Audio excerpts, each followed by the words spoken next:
São as pessoas que criam mandei. fissuras, que a Eu procurei, mas não achei. são os que criam Isso. fissura. Que é a fixação. Fixação. Isso. Então, o que a gente não pode perder, o que a gente começa... Então eu já sei que eu não sou mais ser administradora, certo? Então, mas- Eu sou outra coisa. Sim, Eu não sei o talvez... que é. Mas assim, o que a gente não pode perder... Eu até queria contabilidade, mas não sei filhos, eu já tô grávida do segundo. não me identifiquei.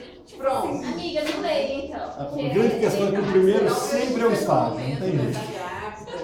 O primeiro sempre é o estágio. Eu sou primogênito também, né? Então, assim, os pais testam com a gente, né? Depois eles pioram ou se aperfeiçoam no segundo, né? Normalmente os primeiros correm o risco de ser obsessivos. Por quê? Porque são mais cobrados de alguma forma, né? Há uma expectativa, há uma pressão e os pais são amadores, né? Não conhecem. Normalmente, não é sempre. Você quer Normalmente. mais café? Olha só, a gente não pode perder a seguinte... Eu quero, por favor. A gente não pode perder a seguinte perspectiva, que eu já passei para você. Existe um amadurecimento. Então, no decorrer desse amadurecimento, a busca é por um processo de fixação. Uma vez fixado, fixado para sempre. Uma vez criada a marca, obrigado. Uma vez criada a marca, essa marca você vai levar ela para sempre e ela será a minha personalidade. Eu não nasço com a minha personalidade. Eu crio ela na minha história. Essa personalidade, ela vai ser um jeito de lidar com os meus problemas existenciais ou não com o tempo todo.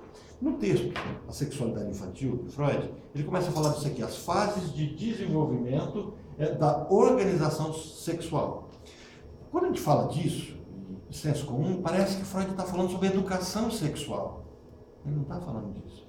Primeiro, por isso que eu tenho que ter o padrão de que ele está falando de pulsão de vida e morte, e de libido ligado à minha existência, né, do meu desejo, e eu sendo um ser libidinal, um ser que vivencia o tempo todo a busca de satisfação, eu vou criando zonas de conforto e amadurecidas. Então, se eu pego uma criança de 2 anos, ela terá menos zonas erógenas ativas do que uma criança de 6 anos, que já conseguiu amadurecer mais. Então é lógico que se essa criança foi poupada de estresse até os 6 anos, e aos 6 anos ela enfrenta um estresse que exige muito dela, ela tem muito mais condição de enfrentar os problemas do que aquela criança de 2 anos que enfrentou. Esse é o padrão. Então ele vai dizer assim, o meu processo natural é de amadurecimento.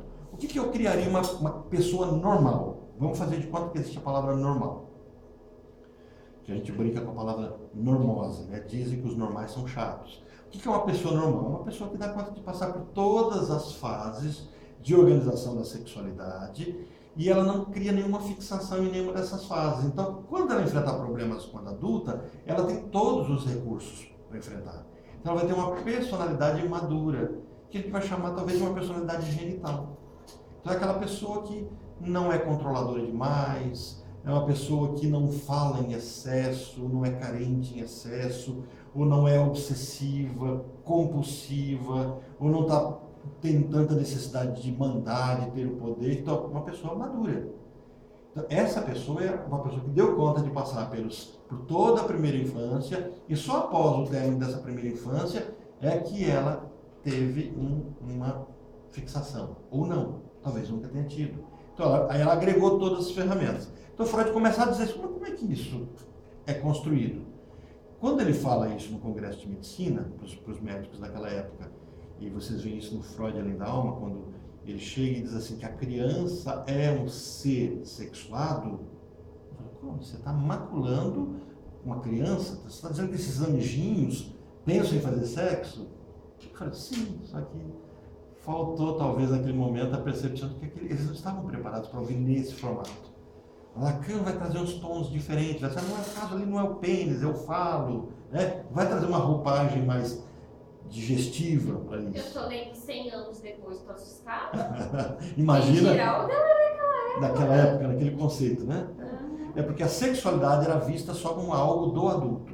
E Freud está dizendo, não, o adulto já tem a sexualidade montada.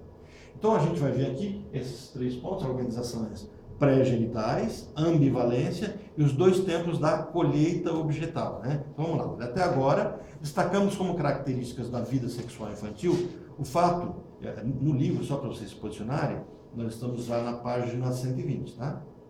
Já pulamos um tempinho, porque nesse livro aí ele vai escrever... Você já mandou pra gente a parte certinha, já vai começar na página 120. Tá, eu mandei já... Você já mandou só essa parte. Porque antes ele vai falar sobre perversão, depois ele fala de sexualidade, depois ele fala de homossexualidade, da questão da bissexualidade, tudo é tratado nesse livro. Você mandou só essa parte. Manda o livro inteiro, irmão. Manda pra vocês. É porque o meu medo é... Acho que foi você que aquela vez imprimiu alguém imprimiu o livro todo, né? Eu falei assim, deixa eu mandar senão vocês imprimem tudo, falam, mas Orlando, mais um livro inteiro, né? Então até agora destacamos como característica da vida sexual infantil o fato de ela ser essencialmente autoerótica. Seu objeto encontra-se no próprio corpo. Então, olha, nesse momento a criança não está criando o desejo do corpo do outro. Me responda por quê. Vocês já são preparados para saber por quê. Porque ela ainda não vê o outro, né? Ela é o outro ainda. Tipo. Nesse momento não está construído eu e o outro, é o ponto de eu precisar me desejar no outro. Nesse momento eu estou construindo o outro, então eu sou o outro. Então toda a relação de prazer, de satisfação é autoerótica. Ela se resolve. Então, até quando ela procura o seio da mãe, para ela é ela mesma. Ela está procurando com ela mesma. É por isso que, ao buscar o seio, se o seio não está disponível, ela põe o dedo, ela põe a mão, ela põe um objeto. Ao tentar sentir o cheiro da mãe e não tê-lo, ela pega algo que traz o cheirinho da mãe, ou que tenha vínculo simbólico com a figura da mãe. E aí vem o que a gente vai chamar de objeto transitório, né? Que você vai fazer esse caminho, né? Então você quer começar a ter um pouco de autonomia do filho para trabalhar, etc. Você tem que deixar alguma coisa que te represente. É uma roupa, algo que está vinculado a você, e a criança dá conta de fazer esse caminho. E vai chegar um dia que ela vai ter que abrir mão disso, sofrer por isso, ela vai chorar talvez, vai vivenciar um certo luto, né? Seu objeto encontra-se no próprio corpo, e de suas pulsões parciais serem inteiramente desvinculadas e independentes entre si em seus esforços pela obtenção de prazer. O desfecho do desenvolvimento constitui a chamada vida sexual normal do adulto, no qual a obtenção de prazer fica a serviço da função reprodutora e as pulsões parciais sob o primado de uma única zona erógena formam uma organização sólida para a consecução do ato sexual num objeto sexual alheio. Então o que Freud está colocando aqui? Nesse momento em que a criança está se preparando para se tornar uma criança que no futuro vai se reproduzir, quer dizer, o objetivo básico da existência é a reprodução, mas nesse momento as zonas erógenas são focadas. Então todo o prazer da criança recém-nascida, todo ele está vinculado à oralidade dele. Depois ela vai agregando. A questão é que a gente não pode esquecer o seguinte: a gente tem a tendência de imaginar que uma vez superada a fase oral e entrando na fase anal, eu abri mão daquela fase. Não. Eu só agreguei mais uma zona erógena e aí o foco, a outra existe ainda, mas o foco se dá naquela nova zona erógena. Por quê? Porque ela é novidade, porque o foco está ali. Então o menino, quando está na fase fálica, ele percebe o pênis, ele não abriu mão da oral, ele não abriu mão da anal. Só que agora ele tem um novo foco, então ele agrega tudo isso. O adulto, ao vivenciar uma vida erótica, ele tem todas as zonas erógenas disponíveis. Só que por uma questão de fixação, ele vai estar muito fixada em uma zona erógena. Na oralidade, né? Por exemplo, o histérico, isso a gente vai aprender, vocês vão ver mais para frente, o histérico está fixado em tudo menos na genital. Então o histérico se expressa com o corpo, sente com o corpo, sente com o poder. Então se a histeria foi rompida no processo oral, então o que vai acontecer? Ele vai se realizar em se expressar, em ser observado, em ser visto. É aquela pessoa que usa roupa, assim, se expõe. Sim, ou para se expor, ou até para se esconder. Sim. Aqueles Voyeur. Os voyeurs. Os voyeurs, eles gostam de ver. Eu não sei quem são os É porque, na verdade, você vai ter o exibicionista. É aquele lá que gosta de ver as pessoas tendo relação sexual. Ele gosta de assistir. O que eles são? Histéricos? Não, aí é um fetichismo que está acontecendo. Mas o que eu estou colocando assim é que, normalmente, quando eu tenho uma fixação e a fixação se torna muito forte, eu excluo uma outra área erógena. Não é que ela não existe, Ela está ali, mas ela é adormecida para que a outra se sobreponha. Todas estão disponíveis. Vamos pensar, por exemplo, nós vamos ver pessoas que o sexo genital é dolorido, é agressivo. Então, isso para o homem e para a mulher. Então, isso pode causar um jeito de ser. Então, tem, por exemplo, mulheres que vão se abster de ter relação sexual. Elas são eróticas, erógenas, são erotizadas, talvez, no corpo. Então, elas vão fazer todo o caminho com o corpo. O homem, vão ter homens, mesma coisa. Vão se erotizar no corpo e recusar a genitalidade. Por outro lado, vão ter pessoas que vão ser extremamente genitais. Tudo vinculado ao pênis, vagina, sexo mesmo, e vão trabalhar pouco o corpo. Então é como se anestesiasse as outras zonas erógenas, e isso vai criar o que a gente vai chamar de fixação. Isso vai criar um jeito de ser, como lidar com a vida. Lembra, tudo na vida é energia sexual. Se tudo na vida é energia sexual, e eu preciso sublimar uma parte disso, eu preciso desviar, defender uma parte disso, aquilo que sobra vai ser focado naquilo que mais me dá satisfação. Libido, satisfação, e aí eu vou buscar um primado de uma organização. Certo? Bom, o caminho da organização sexual é o objeto sexual alheio. Olha só. Processo autoerótico, pulsão parcial desvinculada buscando prazer, uma função sexual adulta, reprodução. Então, se eu busco a função do sexo para o adulto, é a reprodução. Mas eu não sou adulto. Lembra, eu resolvo os problemas como criança, então não é reprodução. Esse é um dos diferenciais do humano para os animais. Os animais buscam a função reprodutora. E o prazer vem por conta dessa função reprodutora. O ser humano deixa de ser o ser que busca fazer sexo para se reproduzir, mas para satisfazer seus desejos eróticos, de zonas erógenas que ele criou. Então eu tenho agora pulsões parciais que são focadas no outro. Se elas agora passam a ser focadas a minha pulsão passa a ser focada no outro, eu foquei naquilo que eu não tenho. Se ela é focada naquilo que eu não tenho, Lacan vai chamar isso de falo. Eu busco no outro que eu não tenho. Olha a declaração de amor de Lacan. O que é amar? Amar é... Não mentir o que me falta. Não, é que você... É que você fala, amo-te mais... Mas o que é amar? Amo-te a ti mais... Buscar no outro, mas me falta. Buscar o outro, mas como é que Lacan teoriza isso? Amar é... Não lembro. Dar o que não se tem, então dar a falta. É porque quando fala dar o que não se tem, mas como dar o que não tem? Sim, eu tenho falta de algo. Amar é dar o que não se tem a quem não deseja. Isso, porque o outro também deseja me dar o que ele não tem. Os dois trazem a falta e buscam no outro que falta.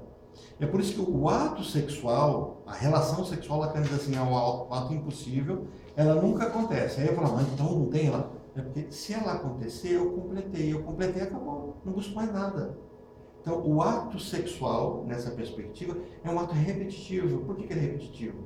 Quando eu me busco no outro, eu me busco, não me acho. Eu não estou lá, então eu continuo buscando. Por isso que é repetitivo. Por isso que a pessoa, senão seria assim, o indivíduo faz sexo com outra pessoa, se encontrou, acabou, nunca mais faz sexo na vida. Isso não acontece. Se não achou você lá, você vai procurar de novo. Você vai procurar de novo. E é por isso que é um ato sempre repetitivo. Quando eu busco algo que eu não tenho no outro, esse é o que a Lacan vai dizer que é amar. Então ele vai dizer que existe uma pulsão parcial, né, focada no outro. O que é o outro? Aquilo que não sou eu. Mas isso só vai acontecer quando eu construir o conceito do outro. Então eu tenho um caminho que a minha organização sexual vai seguindo. Nesse texto, Freud vai montando esse caminho. Então eu caminho de uma postura autoerótica para uma postura vinculada ao outro. Quando eu falo da criança imatura, eu estou falando de uma função autoerótica, onde eu busco prazer em mim mesmo. Mas quando eu falo de uma função sexual ligada ao adulto, eu estou buscando no outro uma falta. É nesse sentido que todo o processo de masturbação, ele é primitivo, imaturo. E aí vem outra pancada no Freud. Então quer dizer que Freud está dizendo que a criança se masturba? E aí como é que você faz com conceitos religiosos que dizem que a masturbação é pecado? Que a masturbação enfraquece as pessoas. Hoje nós sabemos que um menino que se masturba, de fato, se enfraquece e se deprime. Por quê? Porque ele está gastando uma química, ele está gastando o zinco. E ao gastar zinco, o zinco me traz não só testosterona, mas traz força de vida, me tira do processo de depressão. Então, quando o paciente vem para mim, é adolescente, está naquela tristeza, a primeira coisa que eu recebo, vamos começar a tomar zinco, porque você sabe que ele está gastando demais, né? E o pai fala, olha, não sai do banheiro, aquela coisa toda. E ele fala assim, olha, não dá para comer tanta fruta que dá para... Então vamos tomar ali um suplementozinho, né? Então, complexo B e tal, e zinco. E aí pronto, a sensação de alegria química se resolve um pouco, química. Mas olha, o processo passa a ser, por que está buscando um processo autoerótico no momento que você começa a se buscar no outro? No momento em que o adolescente precisa sublimar. O que é sublimar? Tornar toda aquela energia sexual dele é algo útil para ele, para a sociedade, construir a profissão dele. Então, o adolescente, se o adolescente, agora o jovem, consegue se motivar por meio da profissão dele, ele está gastando energia sexual. Então, você pode até fazer aquele mecanismo, vamos para a academia para ficar cansado, joia, mas isso não resolve completamente. É uma sublimação meia boca. Você precisa achar um propósito. Então, se esse adolescente arruma um propósito, talvez o propósito dele seja simplesmente um ideal, a religião, uma filosofia, a escola, um grupo de debate, a política. Ele achou ideal, ele está gastando. Talvez ele nem vá para a academia. E ele não tem desejo de se masturbar. Por quê? Porque ele achou uma forma de gastar essa energia sexual sem ser culpa. Entendeu? Mente vazia do céu de diabo. Orlando. E o diabo aí é o id, hein? Advogados para os adolescentes. Existe então uma diferença quando eu posso procurar no outro aquilo que eu não tenho, certo? E eu posso procurar eu mesmo no outro. Isso é diferente ou eu estou falando a mesma coisa? É diferente. Então, É diferente. como que é isso? Se eu procuro eu mesmo no outro, de certa forma o processo é bem narcísico. Eu não estou aqui. Que é ali, autoerótico. É o autoerótico. Tá, eu Isso, mesmo no outro. isso a gente vai perceber, aqueles vazios onde a pessoa fica buscando alguém igual a ele. Quando a gente for estudar a homossexualidade, a gente vai ver que isso acontece o tempo todo. Um padrão da homossexualidade não é a busca do que me falta, mas é a busca de mim mesmo no outro. Que é a mãe Ele mesmo. Não, ele porque mesmo. o homossexual é alguém que não precisa buscar a mãe, ele já tem a mãe. A mãe já está ali, ele já se casou com ela. Não é o padrão psicótico. É o padrão de que eu não preciso buscar no outro o que me falta nesse sentido. Sim. Então é nesse sentido que a gente vai descobrir que existem várias homossexualidades, né? Depois eu passo para vocês as palestras do Kinney sobre isso, é bem interessante. Mas assim, quando eu me busco no outro, o processo é narciso. Que é ali da autoerótico Autoerótico, mais exatamente. primitivo. E quando eu busco a minha falta no outro, o processo é simplesmente neurótico, é fálico. É o processo de sentir o vazio, de dar conta de sentir. Falando, poxa, eu não estou completo. E então eu faço uma busca simbólica no outro. Ontem eu estava E o que conversando. seria maduro seria, hipoteticamente, eu me sinto completa e daí eu não procuro o outro. Pois é, essa é uma briga. E uma briga que a psicanálise tem uma opção e os junguianos têm outra. O que seria maduro para a psicanálise? É sentir o incompleto. É de fato perceber que vai sempre faltar alguma coisa. E dar conta de, ao faltar, eu vou buscar. Com o quê? Com aquilo que eu vou simbolizar. Que pode ser uma pessoa vou ou sentir. uma sublimação. Não, que é algo do qual eu nunca teria a gente chama de significante. Eu nunca teria um significante fixo. Eu não busco algo. Eu busco algo que corresponda a algo do qual eu nunca vou saber o que é. Eu busco o que Lacan vai chamar de objeto A. O que é o objeto A? Tenta pensar na primeira mamada do bebê, naquele momento que o bebê está morri, tomou, ele começa a mamar nossa, a vida voltou. Aquela sensação. A primeira sensação de não vou morrer. É o primeiro momento de prazer completo depois que a criança nasce. Então isso não tem sentido fixo. É uma sensação que agora sempre vai buscar um local para ser alojado.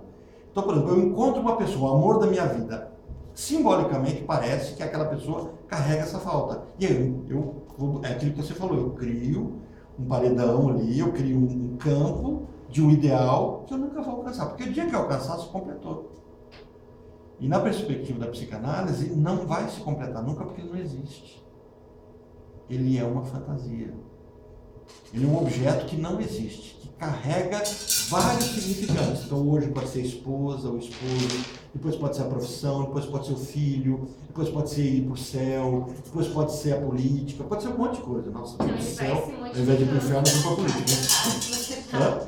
Então vai se modificando conforme a fase que você E, e a psicanálise só vai falar assim, aceita o vazio, aceita a incompletude, aceita que essa Isso vida aqui... seria felicidade. Isso é uma busca de felicidade, isso é na verdade a satisfação, isso é a alegria. Porque nessa perspectiva, por ser a felicidade deveria ser um estado.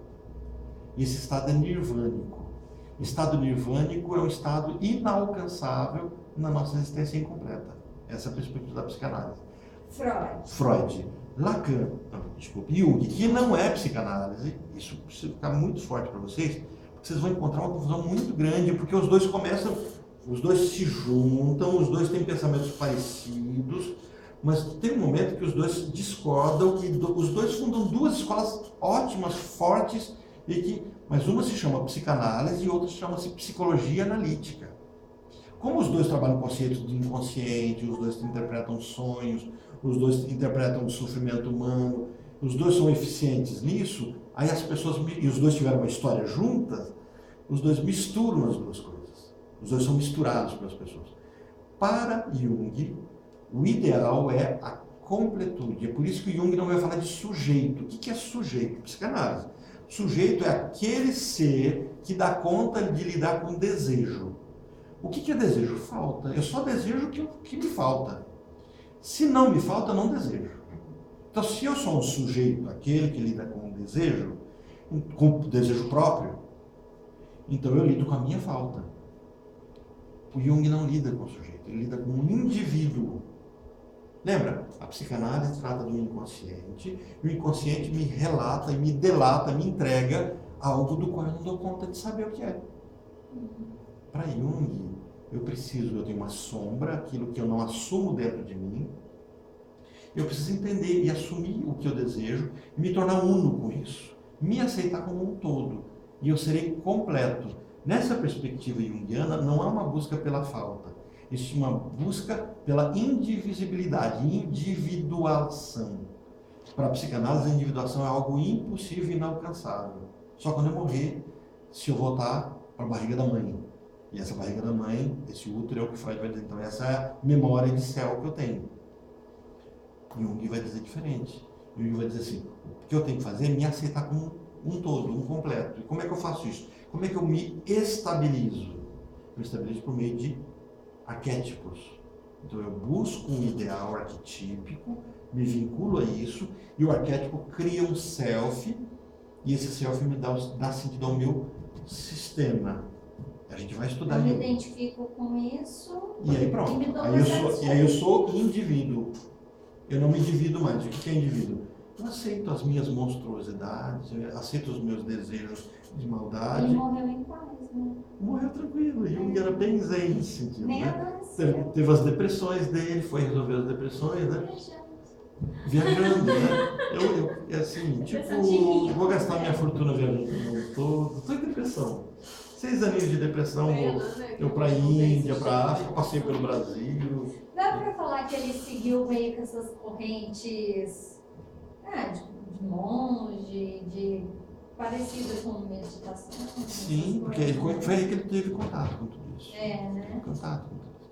E ele tem uma formação bem diferente. Então assim, os dois discutem, se destoam. Não é bem isso, é que são caminhos para a resolução dos confrontos. Se você fizer uma leitura de Jung por meio da psicanálise, você vai achar o sujeito. Se você fizer uma leitura junguiana da psicanálise, você vai achar o indivíduo. O grande problema é se você trouxer as duas teorias e achar que as duas são iguaizinhas. Não são.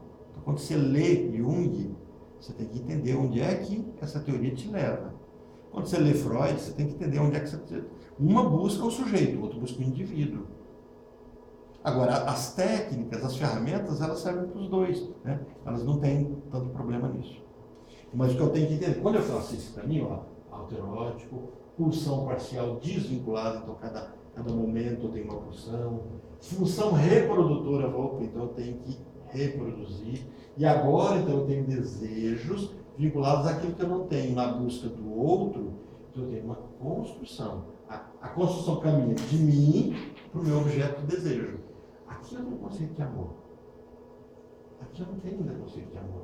Aqui eu não tenho conceito de amor. E aqui eu não tenho conceito de amor. Aqui eu tenho. Por isso que amar é dar o que não se tem a quem não deseja. E o outro, amar, é dele, é dar o que não se tem a quem não deseja. Então os dois fazem a mesma busca. Aqui, o menino se autoerotiza como? Chupando o dedo, enrolando o cabelo, brincando consigo mesmo. O adolescente vai fazer o mesmo caminho desse menino, como? Se masturbando. Talvez ele busque um mecanismo de se excitar, mas ele está se masturbando, sentindo prazer nele mesmo.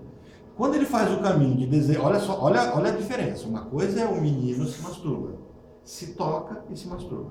Outra coisa é o menino pega uma revista pornográfica, fica olhando e se masturba. Ele vem para cá. Ele está buscando no outro uma erotização. Apesar de ele ter vivenciado um autoerotismo, ele está vivenciando nessa estrutura. Ele está buscando algo que ele não tem. Diferente de ele estar satisfeito com o que tem, não busca algo que ele não tenha, e aí ele promove uma erotização. Esse é o caminho da homossexualidade masculina. São diferentes, tá? De uma forma de homossexualidade masculina. Então esse menino faz a busca da mãe, esse homem agora faz a busca da mãe e encontra na própria mãe, mas não pode se satisfazer fisiologicamente com a mãe, por uma impossibilidade de tabu, porque ele não é psicótico. Se ele fosse psicótico, não tinha problema nenhum. Agora ele não é psicótico. Então o sexo o genital fisiológico, então ele vai se resolver num processo quase que de autoerotismo. Por isso o homem não vai buscar uma vagina, ele vai buscar um pênis. Ele vai tocar um pênis. Ele vai se erotizar com o pênis, porque é o que ele tem. Então ele se busca no outro. Ele não busca a falta dele. E isso cria uma identificação, que a gente depois vai ver, que Freud vai dizer, isso não é doença, não é problema. Isso você só tem que entender que a sua sexualidade se construiu desse jeito. Então as pessoas que falam que Freud é preconceituoso, nunca leram Freud, nunca perceberam o mundo de Freud, nunca perceberam a fala que Freud fala dos homossexuais. Esquecem que a filha de Freud era homossexual. Ela não. Ana tem uma mulher. Ou quando fala da mulher Mas homem, aquela isso é a mesma homossexualidade coisa? é tardia. Por isso que ela é feminina. É aquela homossexualidade de uma mulher que chega numa certa maturidade, não vê mais o futuro dela com outro homem, não se percebe com outro homem, e começa a trocar paixão, vínculo, afeto com uma outra mulher. Então, assim, a homossexualidade feminina é completamente diferente da masculina, porque você vai encontrar mulheres que rejeitam o masculino e trazem o masculino para dentro de si. Então, aí você vai ver aquela mulher masculinizada, alterando o próprio corpo, e você vai ver mulheres femininas que lidam bem com a sexualidade feminina, com penetração, etc., sem problema nenhum, e aí vão se vincular a outras mulheres. Então, é uma sexualidade muito diferente. Agora você pensa, uma mulher que recusa o próprio fato da sexualidade dela ser para dentro, né? Então ela recusa isso em todo sentido, vamos tratar desse feminismo exagerado, ela está negando a própria feminilidade. Então assim, quando a gente fala de feminismo, não estamos falando contra o feminismo, a gente fala de uma mulher que nega ser feminina, ela está negando a feminilidade. Então ela está rebaixando, ela está dizendo que ser mulher é inferior. Entenderam os embrólios que essas discussões de gênero, sexualidade, nos conceitos sociais levam as pessoas? Você tinha falado algo, desculpa. Porque... Não, é que eu queria entender isso que você está falando, que é diferente do homem e da mulher, que é isso que eu queria A entender. sexualidade, a homossexualidade, completamente diferente. É diferente. Completamente diferente. Porque elas são assim diferentes, né? Aí a busca é diferente. O édipo acontece de forma diferente. E aí elas estão na zona erótica ou estão na. Sempre vai estar numa Porque zona quando erótica. busca o outro É. igual a ela mesma. Sempre vai estar na zona. Na Porque se elas estiverem numa zona que não é erótica, elas caminham para um processo psicótico. Ou narcísico. A questão é que nós somos seres de afeto. Aí quando a gente fala seres de afeto, então de sentimento, de afeição, não, afeto nós somos pessoas que são afetadas pelo outro. Como somos afetados pelo outro? Sempre que vocês ouvirem a palavra afeto, tem que entender, nunca esquecer, que para a psicologia, para a psicanálise, afeto não é afeição. Afeto é aquilo que me afeta, aquilo que me toca, me agride, de alguma forma me afeta. Estou andando na rua, vejo uma criança pedindo esmola, choro por conta disso, ela me afetou. Por que me afetou? Ela me afetou porque é uma criança, ok, está perfeito, uma sensibilidade social. Não, eu vejo uma criança, meu dia acaba. Por quê? Afetou muita intensidade. Porque você sempre vai encontrar uma criança com fome. Você está vivendo num mundo que vive a fome. Mas está te afetando de forma muito agressiva, então, esse afeto. Né? Então, por exemplo, um homem está andando na rua, vê outro homem beijando outro homem. Ele pode fazer, né? Não tem a ver com ele. Agora, ele vê um outro homem, aquilo causa repulsa, nojo. Ele acabou o dia dele, opa, te afetou. Há um desejo recalcado, há um medo de cair nisso, percebe? Aquilo que me afeta denuncia meu sofrimento. E para Jung, eu só tenho que aceitar e me tornar indivisível. Para Freud, eu tenho que entender que existe uma falta acontecendo. Que falta? É a busca do pai que não está resolvida, é o se colocar no lugar da mãe na busca desse pai, que pode adquirir tons de homossexualidade sem que a homossexualidade tenha acontecido. Vocês assistiram o Fantástico sobre o Michael Jackson? Sobre o novo documentário? Living Neverland, né? Vocês viram esse documentário da HBO? Pra saber lá que ele era realmente Pedófilo, né? E é interessante quando um dos que depõem ali, que falam, se for verdadeiro o discurso deles, ele diz assim, fala, o que você sente pelo Michael Jackson? E eu achei muito curioso quando ele diz assim, eu sinto admiração, eu amo o Michael Jackson. Ele está dizendo que ele foi molestado, foi abusado pelo Michael Jackson, e ele não consegue relatar mágoa, raiva, nada. Ele fala assim, eu ainda amo ele. Né? Vamos validar, fazer de conta que tudo aquilo é verdadeiro. Né? É interessante você ter essa perspectiva, porque existe ali uma busca de algo que é interno. Pelo que eu percebi, parece que eles são heterossexuais. Eles não são homossexuais. Eles são pais. Né? E assim, segundo eles resolveram denunciar o Michael Jackson, porque quando eles se tornaram pais, eles perceberam que eles foram abusados. E até ali eles não percebiam que houve abuso, houve amor. É interessante isso, porque as pessoas que são molestadas, abusadas, necessariamente não se sentem abusadas. Porque a gente tem a perspectiva, toda pessoa abusada se sentirá abusada. Não. E toda pessoa que não foi abusada não se sente abusada. Tem pessoas que não foram abusadas e se sentem abusadas. Não é muito óbvio. O ser humano não é óbvio. A sua vida, então, é marcada por pulsões parciais desvinculadas das zonas eróticas. Compreenderam essa declaração? O adulto, então, ele é o reprodutor, e a sua vida é marcada por pulsões parciais focadas no outro.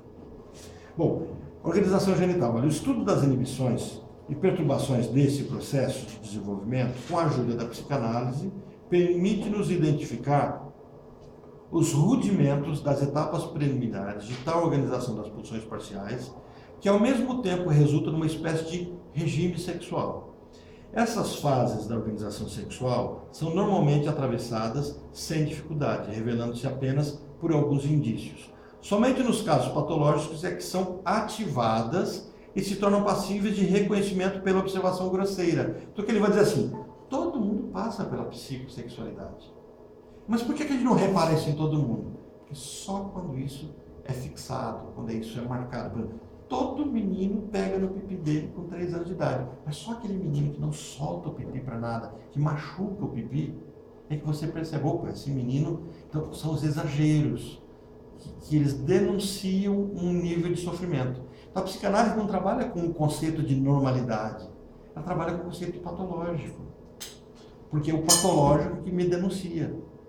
E aí eu tenho que entender o que esse patológico está fazendo. Por exemplo, se o menino fica se esfregando demais, pegando muito no pênis, a menininha se esfregando demais, e a fixação está muito ali autoerótica, é a tendência do pai ou da mãe cercear isso, reprimir, dizer que é sujo, bater, dar surra, etc. Isso não se resolve o problema. E no processo analítico tem que entender, essa criança está te contando que a vida fora dela não está interessante. Por isso que ela está se auto-erotizando. O que você tem que fazer com essa criança? Tornar a vida dela objetal, no outro, cativante. Então o menininho está lá mexendo, né? Está no pipi dele mexendo. Não põe a mão nisso aí, não, menino, não sei o quê. Você não precisa fazer, porque quando você fizer isso, o que você fez? Você reprimiu, você agrediu.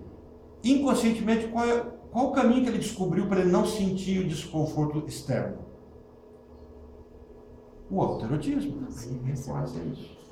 Quanto mais você reprime, mais ele vai querer mexer. Esse é o momento da fixação? Isso vai gerar uma fixação. Um desconforto tão intenso externo que a criança materializa uma forma interna de resolver os problemas. Aí cria uma fixação. Essa fixação é aquela cena primária que você perguntou, né? É isso? E criando essa cena, ela vai perpetuar para o resto da vida. Então essa cena é uma. Só. E ela que vai daí gerar e ir criando a personalidade. Essa já cria a personalidade. A personalidade é boa ou ruim? Nenhuma personalidade é boa ou ruim. Ela diz como eu resolvo a minha vida. Só isso. E ela vai ser utilizada pela sociedade. Imagine se todo mundo fosse fálico. Todo mundo brigaria pelo poder. Imagine se todo mundo fosse obsessivo. Todo mundo seria controlador. Então alguns brigam pelo poder, alguns não querem poder. Alguns controlam, alguns gostam de ser controlados. Imagina se em 50 tons de cinza os dois fossem sádicos. Ia ser uma coisa cruel. E se os dois fossem masoquistas? Também. Mas um é sádico, outro é masoquista. Né? Daí você resolveu o problema. Assistiram 50 tons de cinza? Eu não assisti não, mas eu conheço a história inteirinha. Eu tinha pacientes que leu todos os livros e me contavam os livros. Né? Eu ficava com a vontade Não, de ler. Maria da Penha de Rico. O grande problema é que isso acontece tanto. Existem guetos, existem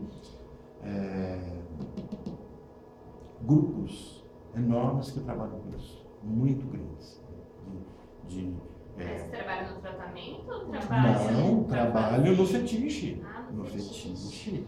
No Tem apanhar, muita no gente, agredir. né, que tem uma fixação nessa parte. Como que eles se acham? Isso que eu fico me perguntando. Todos têm fetiche. O grande problema é quando o fetiche passa a ser o principal. Carregar um fetiche é normal. Faz parte do ser humano carregar o simbólico. O grande problema é quando se troca o objeto pelo todo. Uma coisa é o homem, uma coisa é a mulher gostar de ter sapato. Vocês sabem por que a mulher gosta de ter sapato? Não? Não. O que é o sapato? Ele é côncavo, você coloca o pé dentro dele, você calça o sapato. Diz alguma coisa? Em termos bem maldosos? Nossa, você pega o negócio Ave fora. Maria. Sim, é bem isso. Você Quanto, tá resolvendo seu agora, problema. Mas eu sempre amei sapato. agora o que acontece? Acho que a maioria das mulheres. A Melanie Klein vai trabalhar bem esse conceito. Ela trabalha com essa da garagem. Mamãe tem uma garagem e papai tem um carrinho. Não, De vez em quando o papai estaciona o carrinho na garagem da mamãe. Né? Eu não entendi muito bem feminino. Essa é a Melanie Klein que ensina a Mariana é muito sexualidade. inocente, Não, gente. é porque existem várias possibilidades na minha cabeça disso daí. É igual ele tá falando aqui, Tipo, o carrinho eu não sou estaciona na óbvia. garagem da mamãe, entendeu? Todos os objetos de brinquedo que são penetrados, são adentrados, cavernas, casas, quartos, Ai, são eu femininos. Amiga, você tá Todos os penetrando objetos o seu fálicos, sapato. pontiagudos, penetrantes, carregam o conceito do masculino. O aconchego. No conto de fadas, Cinderela, meia-noite, observe, quando, isso é o conto de fadas, Ela né? perde o Quando o ponteiro chegar à meia-noite, corre. Ó, um ponteiro, entendeu? O Ponteiro. ponteiro chegou à meia-noite, corre que o encanto acaba. Quando ela corre, o sapatinho é perdido, fica na mão do príncipe. E ela corre, o encanto acabou, e só vai retornar todo o encanto quando novamente ela conseguir calçar o pé no sapato. E o sapato é dela, só cabe no pé dela. Então existe essa busca. Então é uma busca de uma sexualidade, de uma vivência sexual. O encontro de fada resolve isso, dissolve um pouco disso. Então o conto de fada de Cinderela trata exatamente desse momento que a jovem precisa se controlar. Por quê? Porque vai chegar o príncipe, calma, chega a sua hora e o seu príncipe vai trazer o calçado do seu número certinho. Mas pode ter mulher homossexual que gosta de sapato? Sim. Tá, vai remeter ao ato Não- sexual, não- mas não não importa. importa em que posição que Não vocês importa. se De encontram. qualquer forma, ela vai ter o sapato. Tá. Há uma busca do simbólico dentro disso. Né? Então, assim, esse ato de calçar, e agora o que acontece? Se a busca, por isso que tudo isso começou porque eu falo assim, uma coisa é o homem estar fixado num sapato vermelho, né, e achar lindo uma mulher de sapato vermelho e achar excitante. Outra coisa é o homem precisar do sapato para ter uma ereção. Percebe a diferença? Uma coisa é o fetiche, outra coisa é o fetiche virar o principal. Então o que é o patológico? Tem o fetiche? Não, todo mundo tem o fetiche. Agora, quando eu abro mão do que o fetiche indica e torno o fetiche o meu objeto, eu estou caminhando no patológico. Há um sofrimento acontecendo. Uma coisa é o homem, o podólatra, gostar de pé. Outra coisa é o homem trocar a mulher só gostar do pé. E aí eu estou voltando, ó, é interessante porque eu estou voltando para esse pressuposto aqui, Meu ó. filho que é assim. Não, eu penso, quando você falou, eu falei, olha, é o seguinte, então... Eu começo a vir com uma posição parcial que é desvinculada do todo. Eu ter um gancho é uma coisa. Eu ter o todo que liga ao gancho é outra coisa. Desculpe, você falou, eu estava falando. Não, eu estava pensando, porque isso não me leva direto à afirmação de que então a mulher que não gosta de homem não vai gostar geralmente não vai gostar de sapato. Não. Não, né? Porque eu vou ter que entender, porque talvez ela não goste, ela tenha medo de gostar. Quer dizer, o que é não gostar? Lembra dos mecanismos de defesa? Eu posso não gostar como gostando muito. Gosto muito, mas não posso gostar, porque eu quero nem ver sapato. Aí é negação? É uma formação reativa. Eu estou invertendo. Ou posso estar negando. Sim. Entendeu? Por exemplo, eu posso... Toda vez que eu pensei em sapato. Não foi daí que surgiu. Comece a observar que a fixação feminina. Comece a observar que o homem tem 1, 2, 3, 4 sapatos. A quantidade que as mulheres têm de sapato. 4. As mulheres modernas trocaram o sapato Porque pela a mulher panela. nem comprou, você tem 4. Porque E o homem homem que gosta tem um de chinelo, sapato? um sapato pra trabalhar e um tênis. Agora E observa homem bem. que gosta de sapato? Muitos sapatos, coleções? Gosta de sapato. Não, gostar de sapato é uma coisa. Pode ser que essa Que ela- copa seja fã. Vários sapatos. O grande problema é que os dois são femininos, né? quer dizer? Coloca a fã toda. Eu quero entender assim, remete ao ato sexual ou Há um fetiche. ao É um fetiche. O que ele representa? Porque não se esqueça que o homem é fixado no pênis. E aí vem a questão. Como é que um homem hétero, que tem desejo por mulher, tem fixação no pênis? É verdade. Ele deseja o pênis? Deseja. Opa, pera um pouquinho. Se ele deseja um homossexual? Não. Porque a criança desejou o pênis do pai. porque era grande e o dela era pequeno. E passou a ter medo daquilo. Então, é o desejo de ter. Isso é uma frase. Quando eu atendo adolescentes, faz 18, 19 anos, a angústia que eles têm é muito pequena. Sempre é pequeno. Ah, não, eu queria um maior. Se eu tivesse um pênis maior. E é uma fixação enorme. Como é que você sabe? Não, eu vejo ali no site, os caras têm uns negócios. Então, existe essa busca. Vai no banheiro masculino e vê se o olhinho dá uma escorridinha ali e não há um desejo, eu quero esse homem. Não, é o pênis. Isso torna ele homossexual?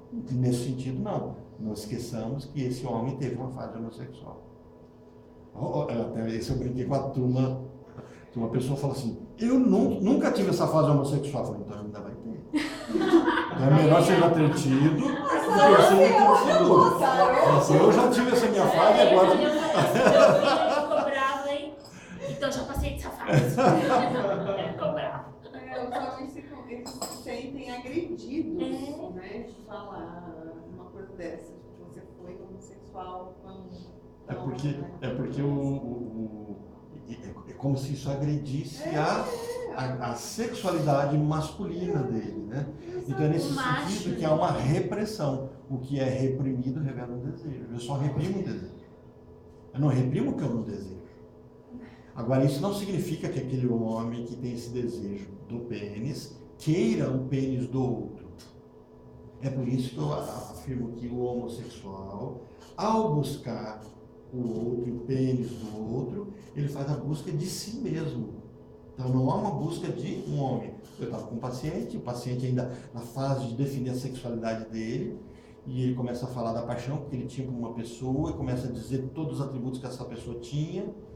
E eu falei, bom, em resumo, você arrumou você para se namorar. Eu quero ser isso. Eu falei, então você namora com você. E de repente ele descobre que aquela pessoa que era sonho de consumo era uma pessoa carente, problemática. Falei, então, em resumo, você descobriu que ele não é você. Que na verdade ele achava que você era ele. Ó, o amo, amar é buscar o que não se tem, dar o que não se tem àquele que não quer. Então ele dava a falta dele, eu quero me construir desse jeito. Pronto. O outro também, dois vazios se encontraram. Não fechou o ato. E aí, por não fechar, e a busca vai se perpetuando. Ok, isso aqui a gente já leu, então chamaremos pré-genitais. Por que Freud vai chamar de pré-genital? Ele vai dizer o seguinte, quando essa criança passa pelas fases, Freud não trabalha nessa primeira fase, e Didier vai trabalhar na França, lá depois de Lacan, que é o eupele, que a gente vai chamar então, a gente chama ela de fase anobjetal, já trabalhamos esse tema. Até os 3 meses? Até os 3 meses, isso. Freud não trabalha isso, ele vai chamar a primeira fase de fase oral. De quando a quando dura a fase oral? Né? Então, de 0 a 18 meses, aproximadamente. Tá, gente? Por que aproximadamente? Isso depende do corpo. Algumas crianças são mais precoces, algumas crianças são mais demoradas. Então, assim, é como o meu corpo amadurece. Então, o que acontece? Essa criança se espera que aos 18 meses ela comece a ter controle dos esfíncteres. Quais esfíncteres? Todos? Opa, tem mais de um? Temos o da bexiga, nós temos do ânus, nós temos do esôfago. São todos esfíncteres. A criança não golfa mais. Que ele comece a ter ou que ele já tenha desenvolvido? Aqui ele começa a ter controle. Então ele começa a controlar. Ele consegue, tipo, já ir no peniquinho, não precisa mais da fralda. Então aos 18 meses ele já dá conta de não fazer xixi, cocô. Começa... O refluxo tem a ver alguma coisa? Criança com É um refluxo? esfíncter. Há um controle acontecendo. E aí Criança que vai... fica muito tempo. Se a gente não tiver um processo fisiológico de fato acontecendo, a criança, aos 18 meses, ela deveria começar a ter esse controle. Antes dos 18 meses, ela não tem esse controle. Certo? Então, olha só, 18 meses. Agora, essa criança tem problemas neurológicos, fisiológicos. Então, isso talvez seja 20, 30 meses, 3 anos. Por quê? Porque ela está tendo atrasos no corpo. Então, por isso que a gente vai colocar aqui uma margem de observação. Com base em que Freud foi percebendo isso? Ele foi percebendo com a fala dos pacientes dele, do momento em que os pacientes começavam a andar, a pegar objetos, a fazer o cocô, segurar o cocô, todas essas dinâmicas que eles vão descrevendo. E aí, quando a gente for estudar o texto, a gente vai perceber que ele faz o vínculo que essas pessoas não se descrevem. Elas não falam assim, quando eu era criança eu comi cocô. Elas dizem assim, meu primo comia cocô. Orlando, e quando a criança tem controle de cocô, xixi e tudo, mas pede para botar a fralda? Ela pode Não vai para patente de jeito Ela está nenhum. fazendo uma busca regressiva. Ela pode estar regredindo por um desconforto. Então, ela está buscando uma idade anterior. Ou ela só pede para... Não, eu quero fazer cocô. Aí espera para colocar a fralda. Aí põe a fralda, faz cocô, tira a fralda, pronto. Ela está manipulando. Ela não está aceitando as regras, ela está criando a regra dela. A diferença do perverso, do psicopata, do perverso para um obsessivozinho, a diferença é só porque o obsessivo tem consciência. Ele sabe que ele faz errado. Mas os dois têm o mesmo desejo. E daí a hora que se O dá perverso não sabe, não se dá conta? Não, o perverso não tem limite, ele não tem consciência, não tem culpa. Tá nem aí. Não. Se ele está machucando a pessoa, não se esquenta a cabeça com isso. Ele não consegue construir o outro como alguém. De 18 meses até 3 anos, nós estamos na segunda fase, que Freud então vai chamar de anal. Então, mas, olha, por oral, não pense que é só a boca, é tudo que está ligado à oralidade. Olfato, o tato, né? Fase anterior, pele, né? O tato, o paladar, a fala, a audição, né? Tudo isso está ligado à oralidade. Aqui está ligado à questão muscular, controle. Eu fico de pé, eu caio, eu dou os meus primeiros passos, eu pego as coisas, eu faço cocô, eu seguro o cocô, faço xixi, eu seguro o xixi. Aqui a criança não controlava isso, ela controla. Então, essa fase aqui é a fase de controle. Se ocorrer uma fixação, essa imagem primária vai carregar o resto da vida como forma de resolver os problemas. Tudo aqui, fase anal, né? Fase oral, fase anal. Agora, eu tenho uma fase aqui que vou chamá-la de fálica. Por que é fálica? É a fase de perceber o pipi, de perceber o clitóris. Então, nessa fase aqui, a criança está sentindo o corpo dela e vai vivenciar aqui uma castração. Então aqui ela não vai ser castrada, tá? Ela vai vivenciar esse episódio chamado ameaça de castração. Então nessa ameaça de castração, essa criança vai ter que lidar com a ameaça e recuar. Ela precisa recuar. Ela precisa reconhecer que o outro é forte. Ela precisa reconhecer o que a gente vai aprender depois de Édipo, né? Que a criança, a mãe e a figura paterna, função paterna. Essa paixão dela com a mãe tem um terceiro. A mãe traiu ela. A mãe tem alguém que é mais forte que ela, que é maior que ela. Isso precisa acontecer para gerar desconforto, gerar ameaça de castração.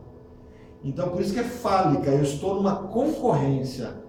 Eu estou no processo de ameaça. Então, ela desfoca, ela sai do confronto, ela renuncia, ela precisa renunciar e ela vai construir o simbólico dela. Por ela passar por essa fase, ela entra numa fase que a gente vai chamar de latência.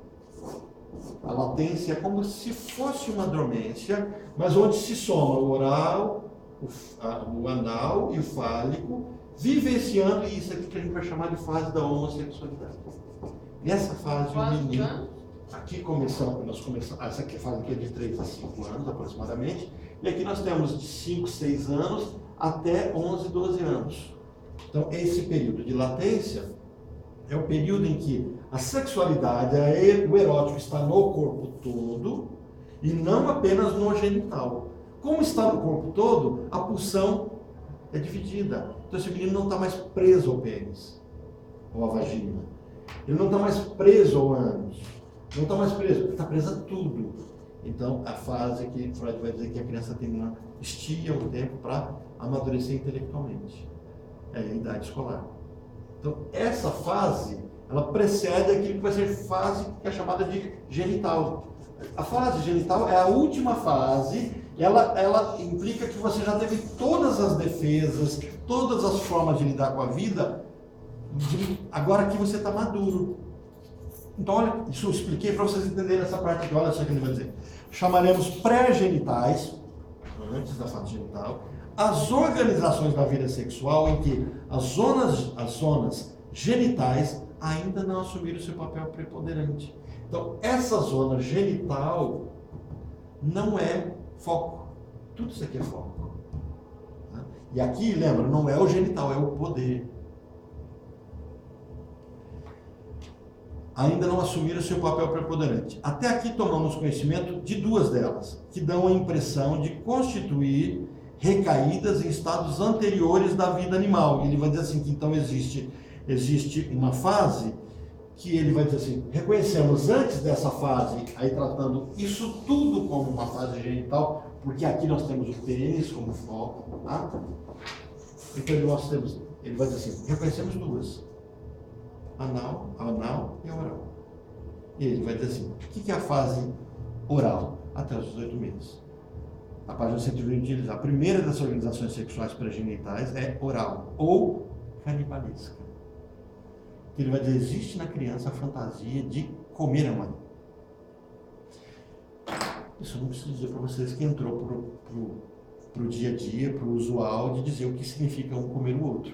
Né? De onde vem a base dessa erotização canibalesca. Né? O indivíduo vai fazer sexo com o outro, o indivíduo vai comer o outro.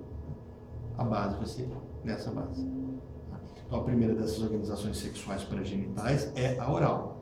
Ou, se preferirmos, canibalesca. Nela, a atividade sexual ainda não se separou da nutrição. Então, o ato sexual dessa criança está vinculado ao ato de se nutrir, que está ligado ao seio.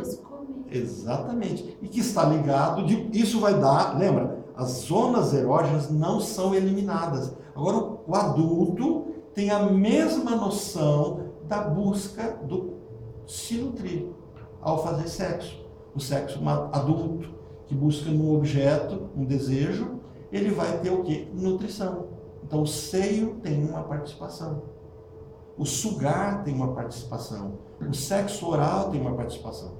Então quando a gente se defronta com os rompantes morais do sexo oral, nós temos um grande problema de entender que o primeiro ato sexual do ser humano foi oral. E as mães que não conseguem amamentar o bebê, tipo, já coloca na mamadeira, pode trazer alguma fixação? Não, porque ao amamentar, se coloca no colo, a criança nem está, a sensação, existe o seio ali.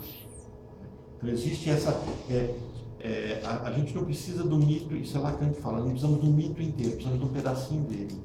Por exemplo, o menino pode nunca ter visto um homem adulto nu, mas ele deduz que o homem adulto tem um pênis maior que o dele. A criança pode nunca ter visto um seio, mas ela deduz que existe algo no corpo feminino que nutre. Então é uma construção. Porque a gente dá esses nomes, mas é uma construção. Orlando, tá aí nesse contexto, por isso que eu vou perguntar. A minha filha está com 3 anos e ela saiu dessa fase, né? Daí agora eu percebo assim que às vezes ela quer ficar no meu colo, quer ficar aqui perto, assim, ela regredindo, o que está acontecendo? Não, lembra? Tem a ver com a... Não, ela vai sempre buscar. Talvez. Ela tinha parado com isso. Ah, sim. Ela Aí é não regressão. fazia mais isso. É regressão. Ela sabe que você está grávida. Automaticamente ela há um desconforto. E como é que se resolve esse desconforto? A regressão. Isso é como quando nasceu seu bebê, talvez ela volte, se ela tiver parado de usar fralda, talvez até volte da fralda. E você não precisa se preocupar muito com isso. O que ela está te dizendo? Alguma coisa fora foi desconfortável. Mas ela não está sentindo minha falta, necessariamente. Ainda não, mas ela já se sente ameaçada. Ela vai ter que dividir a mãe que é só dela. E não tem como você evitar isso. Faz Mas parte. isso pode criar essa fixação nessa fase aí? Só se de fato a mãe não percebendo isso, cada vez mais validar o novo bebê e ignorar aquela criança. Ou reprimir. Por Por exemplo, agora ela busca, eu sei, não, é da sua irmãzinha. Pronto, você criou a rivalidade. Então você não precisa dizer não, mas você pode dar algo que gratifique ela mais para esse momento. Então ela percebe que ela não está perdendo o lugar dela, ela está agregando alguma coisa. É respeitar o sofrimento dela, ela vai conseguir resolver isso. É não reprimir, no sentido de negar completamente, mas não fortalecer. Porque alguns pais aí mergulham na regra, que bonitinho, então. Não reprime, dá algo novo. A criança é muito plástica, ela sai dessa regressão e ela vai para algo novo, algo que ela agregou. Então ela é resiliente, ela enverga, mas não quebra. Volta depois da normalidade. Ela carrega uma memória. Então, assim, o que ela está fazendo é super natural, acontece o tempo todo. E vai acontecer, e acontece conosco. E não vai necessariamente criar fixação nessa fase. Não, e por um outro detalhe também, que é interessante. O ideal é que não se tenha filhos. Ideal. E já teve. Teve. Que não se tenha novos filhos antes dos 3. Por quê? Porque o irmão não se torna um rival, no sentido edipiano. Você conseguiu deixar o Édipo se fechar, né? Porque ela está antes dos 6 mesmo. Né? Você está vindo com o bebê, no momento em que ela está tendo que abrir mão de você e enxergando o pai. Então, o foco inicial é você, mas talvez vista no pai. Então, se esse pai, quando nasce o bebê, ele torna esse bebê tudo para ele, e de alguma forma ele ignora ela, aí temos um processo de sofrimento intenso. Que, inclusive, talvez uma das matrizes de homossexualidade feminina, que é se sentir traída pelo pai. Tá? Mas isso estou falando de casos patológicos. Não tenha medo disso, não, porque faz parte da vivência, é normal. Então, assim, só perceber o que está acontecendo, entender que há um sofrimento acontecendo e potencializar ela para aquilo que agregou. O que ela agregou? De novo, o espaço dela, o amor do pai. O pai tem que mostrar o quanto ela tem valor, o quanto ela é importante para ele. Nunca pensar, vou dar um presentezinho, né, para Laura. Ela vai dar um presentezinho para ela também, para sua filha. Porque se ela se dá um presentinho para a filha nova, opa, agora então é só ela. Perdi o meu lugar, e aí gera todo esse desconforto.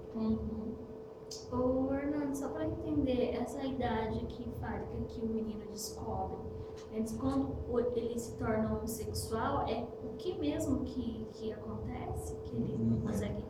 Quando ele se torna na fase da homossexualidade? Não, a homossexualidade normal, natural? Isso. Nessa fase aqui cria-se a identificação. E o que é criar a identificação? Ele percebe que os pares dele, aqui não tem mais o pai, ele já superou o pai. Ele já superou o pai, aí ele imita o padrão do pai, ele percebe que o padrão do pai são pessoas que têm o mesmo órgão dele, pênis. Então por isso que ele é homossexual. Então ele cria identidade. Como é que os meninos que têm pênis andam? O que eles vestem? O que eles gostam? Ele começa a criar esse jeito de ser. Por isso que ele é homossexual, porque ele vai curtir de forma oral, anal e fálica com coleguinhas iguais a ele, não com meninas. Porque quando ele chegar aqui, ele vai usar tudo isso aqui com meninas. Então ele vai querer ter o prazer dele não com meninos mais. Aí ele vai para a heterossexualidade. Por isso que todos passam por essa fase. Todos passam pela bissexualidade, homossexualidade, para atingir uma heterossexualidade. Até que, né, tipo, você pega uma criança aí de 7, 8 anos e fala, isso não é legenda, os meninos falam, eca, não, credo. Isso, exatamente. Realmente. Porque eles são homo, né? Só que você não pode contar para eles. Você fala, que? Eu sou? Não sou de jeito nenhum. Vai falar que só confusão? Não, isso é conhecimento da psicanálise. Minha mãe falou que eu sou. Não, né? E detalhe, né? O histérico padece, tem dúvidas eternas sobre se ele é ou não. Detalhezinho interessante que a gente vai ver daqui a pouquinho. Aqui, a criança não construiu se é ativo, se é passivo, se é masculino, se é feminino. Isso não está construído. Eu nasci masculino. Ninguém nasceu masculino. É que são os dois. Eu nasci ativo. De 18 a 3 anos, eu me torno ativo ou passivo. sato ou masoquista. Tá? Essa aqui. Aqui é que eu vou construir minha sexualidade, minha identidade sexual. E aqui eu vou confirmar essa identidade. E aqui eu vou testar se é isso mesmo que eu quero. Quando é que eu falo de uma estrutura de homossexualidade fechada? Só depois da adolescência. O menino chegou com 15 anos, é homossexual, quem disse que ele não sabe nem se ele é hétero? Como é que ele vai dizer se ele é homo? Ele está construindo isso, ele está testando, ele vai gerar desconforto, ele vai talvez fazer testes de fato, né? Vai lá testar mesmo. Não é incomum, é muito comum meninas relatarem nessa fase aqui, trocar selinho com outra menina, carícias, tetinho, Essa 15 fase é anos. quantos anos? Adolescência. Até o finalzinho da adolescência, ela está testando. Realmente é isso que eu quero? Né? Então, não, essa fala, isso eu já li, já escutei pessoas falando isso é ridículo, para falar assim, uma vez que um homem teve um ato sexual com outro homem, uma mulher, é para sempre. É para sempre para quem é LGBT, político, e precisa da solidariedade, se sente fraco, e precisa de identidade. Ninguém precisa de que o outro também seja para legitimar o ato dele. Esse é um ato fraco. Se a pessoa optou por uma homossexualidade, ela tem que ser forte o suficiente para dizer, ele é homossexual e pronto, fechou. Agora você não, eu preciso que todo mundo também seja para me fortalecer. Isso denuncia fraqueza. O histérico padece disso, independente dele ser hétero ou homo, ele denuncia uma dúvida da sexualidade dele. Então ele oscila entre ser masculino e ser feminino. Mesmo que ele seja hétero. Homens que são meio afeminados, só que são Casados. Sim. Com mulheres. O afeminado não significa só o fato de ser feminino, significa homens que conseguem negar dentro de si mesmo a potência da sexualidade. O ato sexual de penetração, os desejos, quer dizer, vamos brincar, eu tenho muito sapato. Estou brincando, não estou dizendo que é isso, não, só para a gente compreender. Então, vocês vão começar a chegar. Antes de uma pessoa namorada, deixa eu ver quantos sapatos você tem. Eu sou sapateira. Pois é. Se for um colecionador de sapato, ontem eu estava mostrando para minha filha. Ou ele vai ser sapateiro? Pois é, não, mas o ser sapateiro é o que cuida do sapato. Ah, então. É uma sublimação. Sim, o sapateiro pode sublimar alguma coisa. Deixa eu bater uma foto desse quadrinho, não quero perder esse. Eu também não, mas você só é bom. Bom, a foto. Não, assim, pra mandar pra gente. Você Tá, tirou boa imagem. Mano, É hoje o WhatsApp tá. não, eu mando, já O que tá tirei. acontecendo hoje? Eu não consegui nada. A gente acabou nem conversando sobre. José, amor, depois eu te falo. Tá, bom? tá ótimo. Gente, até mais. Tchau. Até mais. Tchau. Então, olha só, gente, só para eu me situar em termos de horário, nós temos uns 10 minutinhos para a gente fechar pelo menos o tempo. Então, olha só, o objeto de uma atividade é também o da outra. Não é para atividades correntes opostas em seu interior. O objeto de uma atividade é também da outra. O objeto, tudo aqui é um objeto só. Há uma busca única. Né? E o alvo sexual consiste na incorporação do objeto. Modelo, nessa fase oral, né? Uma incorporação. A criança está sugando o leite, então ela está incorporando o objeto de desejo dela. Modelo do que mais tarde irá desempenhar sob a forma da identificação, um papel psíquico tão importante. Como resíduo dessa hipotética fase de organização que nos foi imposta pela patologia, podemos ver o chuchá, no qual a atividade sexual, desligada da atividade de alimentação, renunciou ao objeto alheio em troca de um objeto situado no próprio corpo. Então, a criança que pega o dedo fica chuchando, chupando o dedo, ela renuncia ao seio naquele momento pelo ato de autoerotizar-se. Entenderam o que Freud está colocando? Existe uma busca e uma busca que está ligada ao objeto, mas o ato de deglutir, trazer esse objeto para si, ele vai adquirir um simbólico. Agora imagina, essa criança vai para a escola, 7 anos, vai para a escola de 6 anos, tem um desconforto enorme e ela busca uma zona de conforto. Aí ela lembra, inconscientemente, que quando ela sentiu desconforto, bastou pegar um seio, né, chupar, a sensação de morrer acabou. Então ela já identificou um simbólico, enfia o dedo na boca, começa a chupar. Por isso que as crianças na creche ficam. É o ato de chuchar, né, o ato de chupar o dedo. Isso vai trazer outras matrizes, o chupar, o roer a unha, né? Apesar que roer a unha nós temos outros simbólicos também, né? Destruir minhas armas, nós temos outros simbólicos acontecendo ali. A parte de compulsão também com comida, volta pra cá. Sim, eu busco o deglutir. Aí você tira a ferramenta comida e tornando o estômago pequenininho, tem que comer alguma coisa. Então vai comer bebida, né? Não pode beber, a religião proíbe. Então vai, aí, então eu vou consumir, vou gastar. Então vai todos os exageros compulsivos. A gente não pode só colocar que sempre será assim, porque existem coisas que vinculam, né? Nós temos Não, nunca tem limites. sempre, né? Nunca dá pra ser fácil. Não, Sempre não. cada um é cada um, não tem forma de bolo. Não tem. E principalmente que você tem verniz, né? Como são defesas do ego, talvez ele está com uma defesa muito aparente, porque a outra está escondida. No sonho, interessante, o objeto que a gente busca é o mais insignificante. O mais importante é aquele que se não dá importância nenhuma.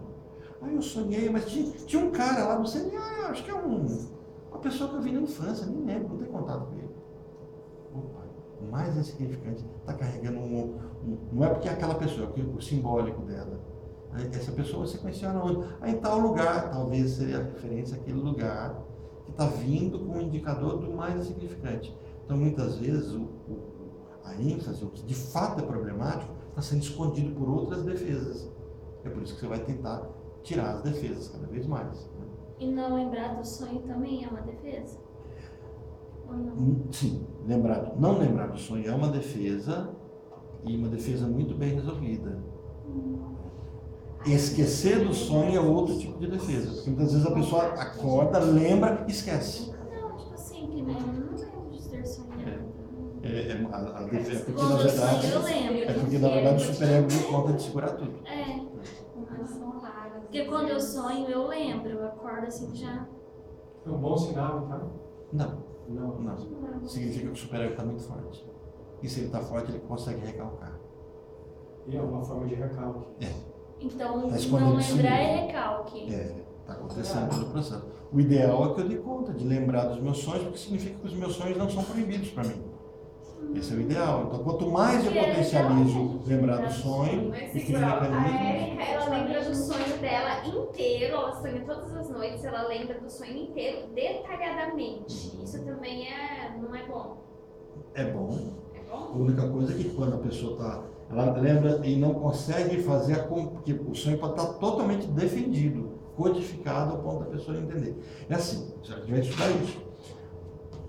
O sonho que nós lembramos, a gente chama de sonho manifesto. Ele não é o sonho sonhado. Foi recortado pelo superego, né? Então você está todo codificado. Então você só tem. Vocês assistiram o filme da A Máquina? É um filme que mostra a Segunda Guerra Mundial, uma máquina alemã que codificava, aí surge um grupo de físicos americanos, que um até homossexual, ele inventa a máquina dos segredos lá, Consegue de codificar. terminar com a guerra. Isso, exato. Eu não esqueci o nome desse filme. É tipo um computador gigante.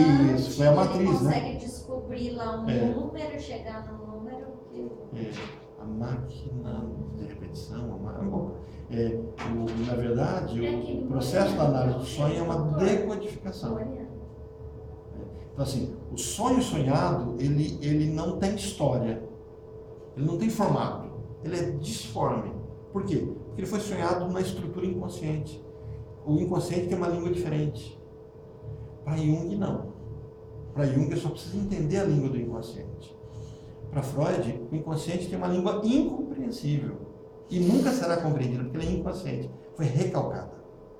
Então é uma outra pessoa, uma outra estrutura. Então esses desejos do id, que não conseguem se expressar nessa língua, eles vêm e ao passar por esse véu de lucidez, ele adquire a forma, as roupas, por isso que a ilustração que eu consegui achar melhor, assim, O sonho é o sonho de um amante que tem que fugir do marido que está chegando, e ele pega a primeira roupa que ele encontrou. Sapato de um jeito, outro sapato de outro, uma camisola, uma peruca, e para fugir. E você vê aquele palhaço fugindo no meio da rua, um cara com vestido e com peruca, com bota, né? O sonho é todo aleijado. Sapato na mão, luva no pé. Né? E aí você tem que desvendar, porque cada um tem um sentido, um significado. Mas vocês vão estudar. Legal. Então, assim, a primeira das organizações sexuais pré-genitais é a oral, ou se preferimos, então, a canibalesca. Eu só fui esquematizando aquilo que a gente leu. Né? E nós temos, não vai dar tempo de falar hoje, para a gente continuar. Semana que vem eu queria ver com vocês para a gente dar um recessozinho de uma semana, se estiver bom para vocês. E a gente retoma na outra semana. E é o tempo que vocês terminarem de ler para a gente terminar a fase anal, que vai até os 3 anos, né? É uma segunda fase pré-genital, que agora é a chamada organização sádico-anal. Então, nessa fase anal, está na página 121, vamos caminhar para o esqueminha, acho que dá para a gente avançar pelo menos mostrar o esqueminha. Então, primeiro, ela é dividida em opostos que perpassam a vida sexual, que ela já se constituiu entre sádico e masoquista. Ativo, passivo. Olha, eu não tinha esses contrastes na vida anterior, na vida oral. Agora começa a ter 2 lados. A minha sexualidade começa a ter o ativo e o passivo. Eu mordo, sou mordido. Eu agrido, sou agredido. Eu controlo, sou controlado. Então essa fase é a fase que vai trazer essa nova forma de vivenciar o prazer. Esses novos jogos. Aqui eu tenho jogos acontecendo. Eles ainda não podem ser chamados de masculino e feminino, mas de ativo e passivo. Então é uma fase que eu vou ter essa construção. A atividade é produzida pela pulsão de dominação. Isso ocorre através da musculatura do corpo, então eu domino. E aqui que eu começo a construir o que vai dar sentido depois a masculino e feminino. Construir, mas ainda não dá sentido. Então significa que feminino, nessa perspectiva freudiana, não é ser dominante, ser dominado. Feminino é outro conceito. Ser dominado, dominante, não tem a ver com sexualidade, com identificação, com sexuação. Há um órgão como alvo sexual passivo, né? Então eu vou ter algo que sofre a ação e eu tenho ânus aqui. Então eu tenho nessa figura uma figura pré-genital que eu vou chamar de ânus e vou chamar de pênis, que é o cocô, as fezes. Então, o protopênis, o que vai controlar, que vai mandar aquilo que eu faço, que sai de mim e vai ser meu primeiro pênis. E que eu vou tentar colocar ele em algum lugar. Por isso que nessa fase, a criança na escolinha gosta de mexer com massinha. Solta um menininho de 2 anos de idade no meio da lama, para você ver como é que ele vai. Ele fica doidinho, ele pega a lama, ele passa na cabeça, ele joga nos outros, ele deita na lama, ele rola, né? Porque é a fase do cocô. Agora eu adulto, começo a me sentir desconfortável em algum contexto. Desconfortável. Um trabalho novo, um casamento, uma separação, alguma coisa nova. Ou estou sendo agredido. Como é que eu posso ajudar o meu paciente a... Olha, não estou resolvendo o problema não. Como é que eu posso ajudar ao invés de dar um ansiolítico para ele? Massinha. Bolinha, aquela bolinha que se você ficar anti-estresse, a pessoa precisa controlar, ter controle de alguma coisa. Jogos de controle. Né? Começa a fazer alguma coisa que controla. Sabe aquele joguinho, Tetris, né? Que a bolinha vem, se controla e xinga, ai que droga, não sei o que. Tudo isso vai resolvendo de alguma forma. O povo já chegou na janela, né? Só para gente. Então, assim, aí nós temos então a aspirações opostas, dominar e ser dominado, há para cada um objetos que não coincidem. Olha, que não coincidem. Então não tem a fase eu tenho a fase do sapato, eu tenho a fase do pé. Eu tenho a fase do que recebe e do que é colocado. E nessa fase a menina começa a construir desejos, gostos. As crianças, as meninas vão gostar de brincar de vasilhinhas, panelinha, coisas que se coloca dentro. E os meninos vão gostar de brincar de coisas que colocam, enfiam. Começa a acontecer isso, que vai ser o proto, né, o que vai dar condições de, na fase agora da sua filha com 3 aninhos, aí esses brinquedos se estruturam. Aí, de fato, a menina brinca de panelinha, de casinha, de fazer coisas, e os meninos vão brincar de carrinho, né? Então, assim, essas brincadeiras que é tão criticada por serem brincadeiras de gênero, elas, na verdade, são brincadeiras construídas pelo nosso inconsciente, com base no nosso corpo. Ah, não, a menina tem que brincar de carrinho. Joia, se há um sentido social para isso, cultural, mas a menina gostará de brincar de panelinha porque ela tem vagina. E ela não tem vagina porque a sociedade construiu e está escravizando. Ela tem vagina porque ela nasceu XY, né? Nasceu XY, é por isso. Então, esse reconhecimento no espelho de um corpo côncavo e o reconhecimento do menino no espelho de um corpo convexo vai agora ser afirmado nessa próxima fase como reconhecimento do próprio corpo. Então, assim, deixar a criança livre para brincar com o que ela quiser é muito importante. Não, eu vou comprar para o meu filho panelinha para ele poder brincar porque eu não quero que ele seja machista. Ele vai ser machista se a sociedade for machista. Não tem jeito dele não ser machista se a sociedade não for machista. Por quê? Porque ele será espelho da sociedade. Ele vai imitar o pai. Isso é uma discussão barra pesada, que você pega o pessoal da sociologia e ciências sociais para discutir isso, você quase apanha. Né? Porque você vai, você é um preconceituoso. Aí vão dizer que Freud é preconceituoso. Não, ele está analisando como funciona. Nós fazemos as coisas conforme o nosso corpo é, porque nós nos vemos no outro. Aí vem aquele menino com 8, 10, 20 anos de idade, olha para o espelho, sou uma mulher no corpo de um homem. A matriz é psicótica. Eu não reconheço o meu próprio corpo. Ele pode até dizer assim, sou um homem que gosta de homem. Isso é maduro, é dele. Ele elegeu esse objeto. Mas quando ele diz, eu sou uma mulher no corpo de um homem, gente, o sofrimento é muito intenso. Ele não acha o próprio corpo, ele não reconhece o corpo. Nós estamos diante de psicose. E aí as pessoas querem aplaudir, isso é bom, isso é o normal. Não, o normal é olhar para o corpo, posso até dizer assim, olha, eu tenho pênis, não quero mais pênis, é feio, vou cortar. É decisão.